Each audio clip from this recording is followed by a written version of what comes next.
पुराणों के अनुसार महर्षि वाल्मीकि का असली नाम रत्नाकर था। वे बचपन में ही अपने परिवार का पालन पोषण करने के लिए डाकू बन गए थे और लूटपाट कर अपना जीवन चलाते थे।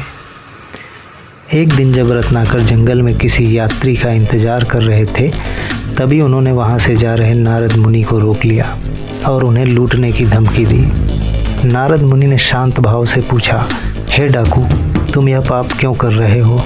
क्या तुम्हारे परिवार के लोग भी तुम्हारे इस पाप के भागीदार हैं? रत्नाकर ने गर्व से कहा, हाँ, मैं यह सब अपने परिवार के लिए ही करता हूँ और वे सभी मेरे पाप के भागीदार हैं। नारद मुनि ने रत्नाकर को समझाया, एक बार अपने परिवार से पूछ कर आओ कि क्या वे सचमुच तुम्हारे पापों में हिस्सा लेंगे। रत्नाकर को यह बात ठीक लगी और वह नारद मुनि को एक पेड़ से बांधकर अपने घर गए। घर जाकर उन्होंने अपने माता पिता, पत्नी और बच्चों से पूछा कि क्या वे उनके पापों के भागीदार होंगे। यह सुनकर सभी ने इनकार कर दिया और कहा, आप जो भी करते हैं वह आपके कर्म हैं। हम सिर्फ आपके द्वारा लाए गए धन के हिस्सेदार हैं, आपके पापों के नहीं। यह सुनकर रत्नाकर को बहुत बड़ा झटका लगा।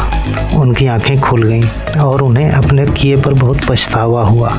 वह तुरंत वापस लौटे और नारद मुनि के चरणों में गिरकर माफ़ी मांगी। नारद मुनि ने रत्नाकर को माफ़ कर दिया और उन्हें राम नाम जपने की सलाह दी। रत्नाकर ने नारद जी के कहे अनुसार राम नाम का जप करना शुरू किया, लेकिन शुरुआत में वे ठीक से राम नहीं बोल पा रहे थे और बार बार मरा मरा दोहरा रहे थे। नारद जी ने कहा, ठीक है, तुम यही जप करो। रत्नाकर ने एक ही जगह पर बैठकर वर्षों तक मरा मरा का जप किया।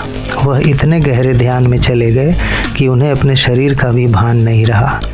इसी बीच उनके ऊपर दीमकों ने अपनी बम्बी यानी मिट्टी का टीला बना ली और उनका पूरा शरीर ढक गया। वे बिना खाए पिए, बिना हिले डुले उसी जगह पर बैठे रहे। जब कई वर्ष बाद नारद मुनि वहां वापस आए तो उन्होंने देखा कि एक बहुत बड़ा दीमक का टीला है। नारद जी ने अपनी दिव्य शक्ति से उस टीले को हटाकर रत्नाकर को जगाया। जब रत्नाकर बाहर आए तो उनकी काया तपस्या से बहुत तेजस्वी हो गई थी।